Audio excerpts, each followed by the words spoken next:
Hi friends, Jeevan Jyoti రైతు మార్కెట్కి స్వాగతం. అందుబాటులో ఉన్న మిల్లెట్స్ గురించి తెలుసుకుందాం. ఈ మిల్లెట్స్లలో ముఖ్యమైన కొర్రల గురించి ఈరోజు మనం తెలుసుకుందాం. ఇవి చాలా ఆరోగ్య ప్రయోజనాలను అందిస్తుంది. కొర్రలు బ్లడ్ షుగర్ స్థాయిని నియంత్రించడంలో సహాయపడుతుంది. చెడు కొలెస్ట్రాల్ను తగ్గించడానికి ఉపయోగపడుతుంది. కొర్రలు శరీరంలో ఉబ్బకాయాన్ని తగ్గించడంలో సహాయపడతాయి. రక్తహీనత సమస్య నుండి, కీళ్ళ నొప్పులు తగ్గించడానికి కూడా ఉపయోగపడుతుంది. మూర్ఛ రోగాల సమస్య నుండి, కాలిన గాయాలను మాన్చడానికి కూడా చాలా ఉపయోగపడుతుంది. ఈ ఆరోగ్య ప్రయోజనాలు అందించే మిల్లెట్స్ను మీ ఆహారంలో చేర్చడం వల్ల మంచి ఫలితాలు పొందవచ్చు. ఈ మిల్లెట్స్ కొనుగోలు చేయడానికి ఈ కింది నెంబర్ని సంప్రదించగలరు. అలాగే కొర్రలతో ఒక కొత్త రెసిపీ, కొర్ర పాలక్ రిబ్బన్ పకోడీ. వీటికి కావలసిన పదార్థాలు: కొర్రపిండి 1 కప్పు, పుట్నాల పప్పు 1/2 కప్పు, కారం పొడి 2 చెంచాలు, ధనియాల పొడి 2 చెంచాలు, వాము 1 చెంచా, నువ్వులు 2 చెంచాలు, నూనె 1/2 లీటరు, ఉప్పు తగినంత, పాలకూర 2 కట్టలు.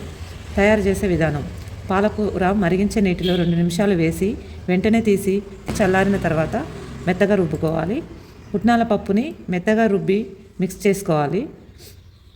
కొర్రపిండి కొంచెం దోరగా వేయించుకొని చల్లారిన తర్వాత ఆ పిండికి పాలకూర పేస్టు, పుట్నాల పొడి, కారం పొడి, ధనియా పొడి, వాము, నువ్వులు, తగినంత ఉప్పు, 1 చెంచా వేడి నూనె కానీ వెన్న కానీ వేసి కొంచెం నీళ్ళు చల్లి చపాతీ పిండిలా చేసుకోవాలి.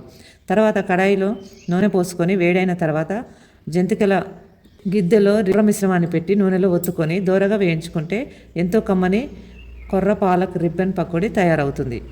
అదేవిధంగా అన్ని రకాల చిరుధాన్యాలతో ఈ రిబ్బన్ పకోడీ తయారు చేసుకోవచ్చు.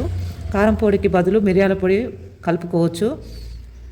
పాలకూరకి బదులు పుదీనా, కరివేపాకు, కొత్తిమీర కూడా కలుపుకొని చేసుకోవచ్చు.